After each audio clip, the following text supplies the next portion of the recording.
Hola, buenas tardes. Mi nombre es Vanessa Serpa. Gracias a la Fundación y al Dr. Viteri por la invitación. Y bueno, una charla un poco diferente a lo que hemos venido viendo, que hace un otorrino en una charla de oncología, pero bueno, espero les guste. Y yo les voy a hablar sobre el papel que cumple el otorrino en un paciente con disfonía y cáncer de pulmón.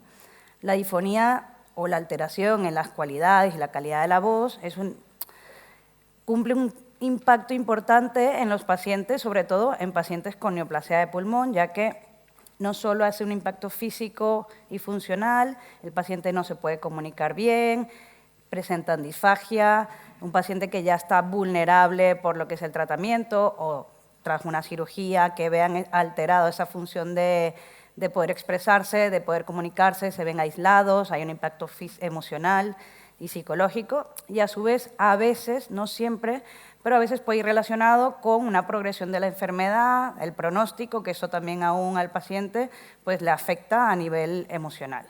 Entonces, en general vemos que hay una alteración en la calidad de la vida del paciente y que aunque hay múltiples estudios de calidad de vida en los pacientes con neoplasia de pulmón, hay muy pocos estudios específicos enfocados en la disfonía. Hay un estudio donde habla que hasta un 90% de los pacientes de cáncer de pulmón en algún momento de su enfermedad pueden presentar alguna alteración, no una disfonía clara, pero alguna mínima alteración de la voz, pero que el 27% sí que lo consideran una discapacidad significativa, los pacientes que presentan disfonía. ¿Y cuáles son las principales causas o cuáles son los motivos por los cuales el paciente presenta disfonía? Pues hablamos de una lesión por compresión o por infiltración del nervio laríngeo recurrente o el vago, ya que, como conocemos, el laríngeo recurrente baja por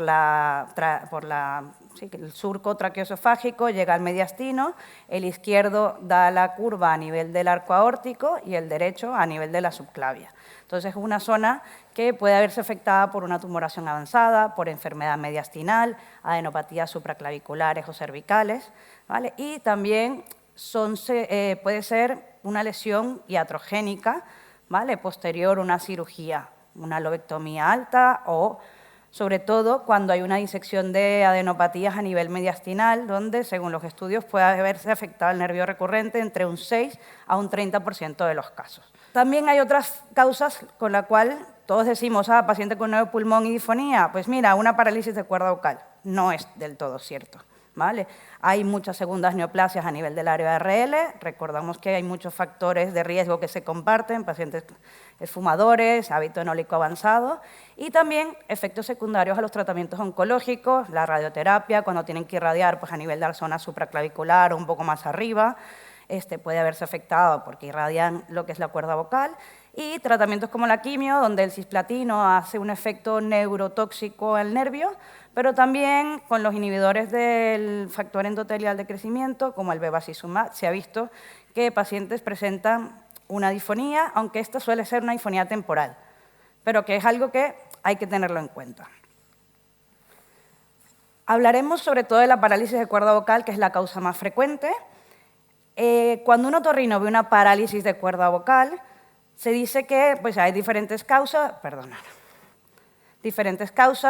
entre el 17 y 40% de los pacientes con parálisis de cuerda es secundario una neoplasia. Neoplasia tiroide, neoplasia de pulmón, que es lo más frecuente, ¿vale? Y ahora, con el crecimiento de la cirugía tiroidea, cirugía mediastínica, pulmonar y cardíaca, pues también es una de las segundas, entre la primera y la segunda causa, según estudios lo que vamos viendo. Y hay un porcentaje que sí que es idiopático. Entonces, la lesión de este nervio recurrente, que infiltra toda la musculatura intrínseca de la laringe, hace que la cuerda, lo que produce es que la cuerda quede fija, paralizada, no puede aducir ni abducir y, sobre todo, no siempre, pero en la mayoría de los casos, queda en una posición que llamamos paramediana y lo que trae es una insuficiencia del cierre glótico. Cuando hay fonación, la cuerda vocal no se mueve y queda este espacio hiato que llamamos nosotros, se escapa el aire, y los pacientes, por lo tanto, tienen una voz aérea, una voz soplada, y también algunos, no siempre, pero algunos pueden presentar disfagia, tos, riesgo de aspiración, ¿vale? Porque esa incompetencia del cierre glótico no permite que se pueda escapar saliva o haya aspiración. Y el otorrino, sobre todo, tenemos algo que es importante y es que gracias a la laringoscopia indirecta, a la nasofibroscopia o si vamos un poco más allá, a la videoestroboscopia laringia, este es un vídeo creo, pero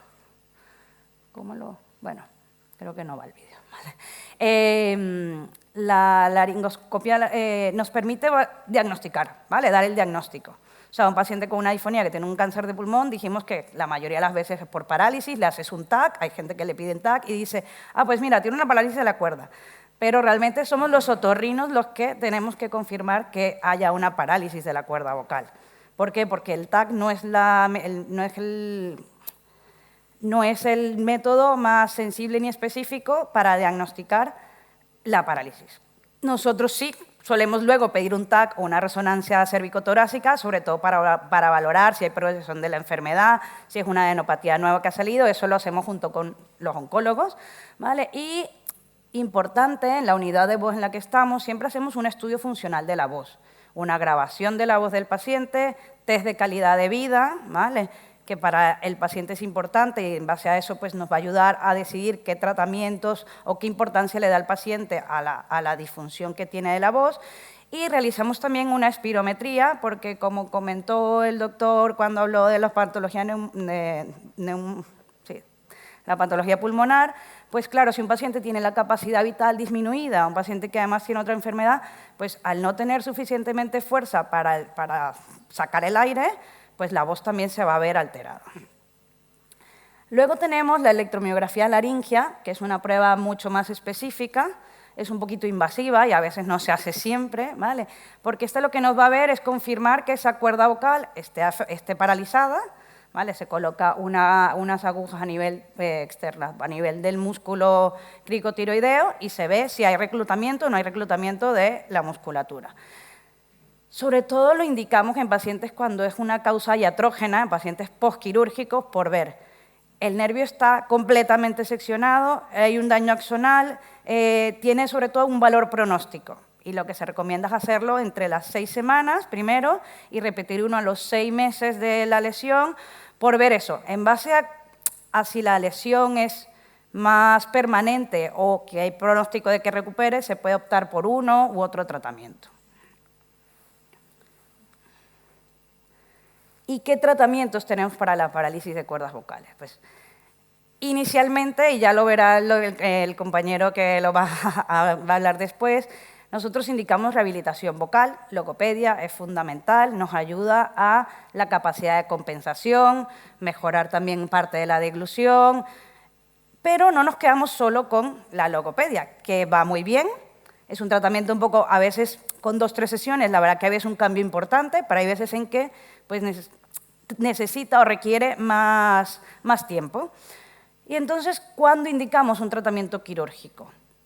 Alteraciones de la deglución, pacientes con el riesgo, como dije, de neumonía por aspiración, pacientes que presentan tos con la ingesta de alimentos, cuando hay una disfonía severa, alteraciones de la calidad de vida, por eso pasamos el test que comenté, que es el Voice Handicap Index, y necesidad profesional de su voz. Pacientes que ya están curados después de una cirugía y quedan con esa disfonía y quieren reactivar pues, su vida profesional o reactivar su vida, pues también, ¿vale? También son candidatos a un tratamiento quirúrgico. Y ante fracaso de la rehabilitación con logopedia, el paciente que mira, es que ha hecho logopedia, hemos hablado con el logopeda, el señor se está esforzando, pero igual sigue con una disfonía importante, pues son candidatos a tratamientos quirúrgicos. Y existen múltiples técnicas. Hablaré sobre todo de las primeras 2, que son las más frecuentes utilizadas, la tiroplastia aumento, que conocemos como infiltración intracordal de la cuerda, la tiroplastia de medialización, y luego, pues, esta segunda que he dicho aquí a veces se acompaña de la aducción aritenoidea, y luego, de último, está ahora en boga la reinervación laringia, pero realmente esta es una cirugía que se hace para conseguir mejoría del tono, mucho más específica, y que a lo mejor en los pacientes con una neoplasia de pulmón no es la que nos planteamos. La selección de la técnica depende no solo de la etiología de la parálisis, como comenté antes, porque a veces si es quirúrgica, a veces esperamos un poco más de tiempo para hacer una u otra, ¿vale? De las condiciones del paciente, de la experiencia del cirujano con el cirujano que se siente más cómodo hacer o que tiene más experiencia o menos, y las facilidades anestésicas, porque, como veremos ahora, hay unas técnicas que se hacen con anestesia local, con sedación, otras necesitamos dormir al paciente. La laringoplastia de aumento consiste en infiltrar la cuerda vocal, ¿vale?, con un material para conseguir un aumento de volumen de la cuerda vocal. Al aumentar el volumen de la cuerda, cuando el paciente realiza la fonación, ese espacio glótico, ese hiato laringio, pues se cierra y entonces se produce una vibración de las cuerdas vocales y mejora la calidad de la voz. Y existen dos técnicas que se pueden realizar. Una es una vía percutánea, el paciente despierto, se coloca un poco de anestesia local en el cuello, infiltramos anestesia local también al espacio subglótico, colocamos mientras vamos con una persona va con un fibroscopio endonasal viendo, visualizando directamente, realmente sería videoguiada, el otro va con una inyección a nivel de la membrana cricotiroidea, llega hasta la cuerda, la infiltra, y el paciente en el mismo momento, pues nosotros se saca la jeringa y el paciente en el mismo momento le decimos, pues ahora habla, ¿vale? Y entonces vemos si, como estamos viéndolo, si hace falta luego infiltrar más o menos en el momento. Esta es una técnica que, como digo, no necesitas ningún tipo de anestesia, pero bueno, el paciente tiene que estar dispuesto a que tú le estés metiendo una camarita por la nariz y pinchando por aquí abajo, ¿vale? Luego podemos hacer lo mismo, pero con una microcirugía endolaringia. Ahí sí necesitamos anestesiar al paciente, pero es una cirugía de 10-15 minutos, ¿vale? Porque es colocar el laringo, vamos con una jeringa a través de endoral y infiltramos. El material que ahora más se está utilizando más es el ácido hialurónico de inicio temprano, porque es un material que es reabsorbible, no es un material muy inmunógeno. La gran parte del espacio extracelular de la cuerda está formado por ácido hialurónico. Y luego hay otros materiales que son un poco más permanentes, que son la grasa y también la hidroxiapatita cálcica, ¿vale? Y muchas veces este tratamiento, lo ideal es hacer una aplicación temprana del mismo, menos de 6 meses de tratamiento. De hecho, hay estudios donde... ya va. Bueno, aquí están las voces y el vídeo. Es que no sé si el vídeo... A ver. Esa es la voz de un paciente previo.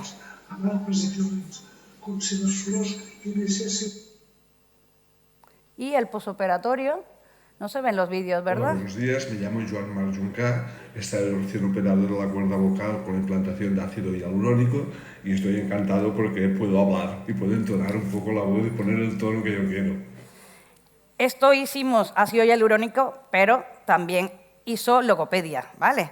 El ácido hialurónico es muy bueno, pero tampoco es un milagro, ¿vale? Pero la verdad que es un tratamiento acompañado y los pacientes quedan encantados. Como comenté, hay estudios donde abogan por la infiltración temprana. Se ha visto, no todos, algunos estudios dicen que si infiltras con la cuerda, con un ácido hialurónico, que es el que más se ha estudiado últimamente, antes de los 6 meses hay una mayor probabilidad de que luego no se tenga que realizar un tratamiento más definitivo, ¿vale? El ácido hialurónico ayuda a cambiar, pues, regenera parte de la atrofia de la cuerda y, bueno, es lo que se está intentando. Paciente con disfonía, pasa 1 mes, 2 meses, no mejora, pues vamos a hacerle ácido hialurónico, que haga logopedia y luego en un futuro veremos si hace falta hacer un tratamiento más definitivo o con eso ya es suficiente. Luego, este video sí se ve, ¿verdad? Lo siento, pero sí, vale.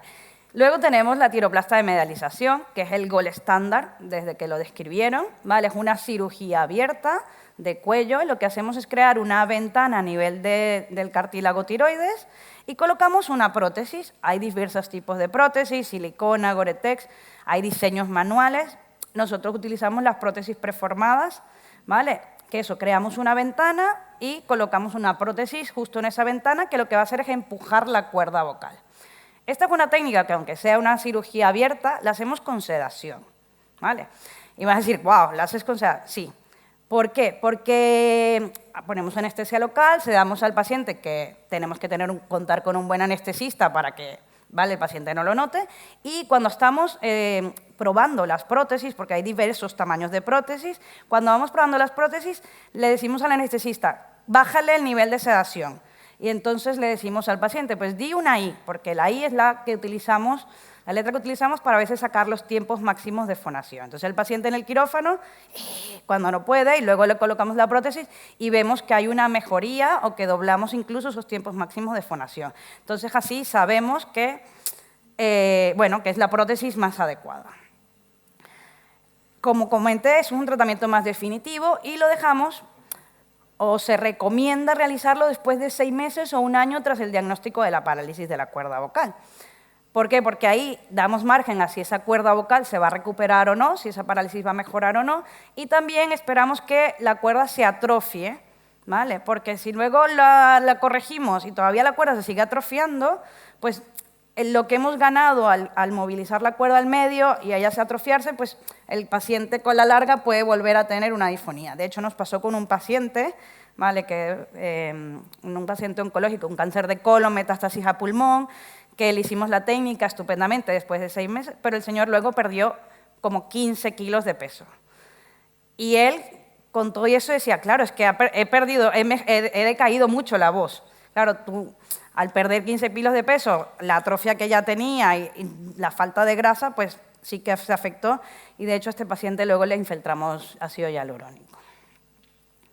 Aquí tenemos otro audio y son los vídeos. Esto es la I que yo digo.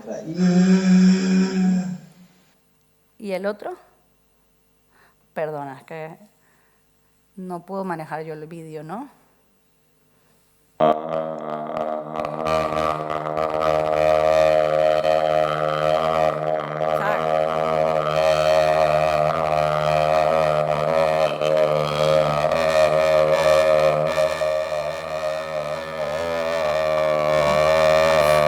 Bueno, ahí ves la potencia de voz que ha ganado el paciente, ¿vale? Lo siento, el volumen no lo controlo. Y aquí también hay otros.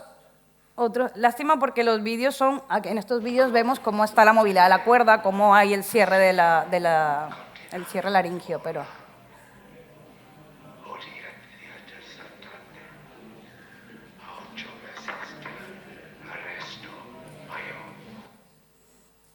¿Y ahora?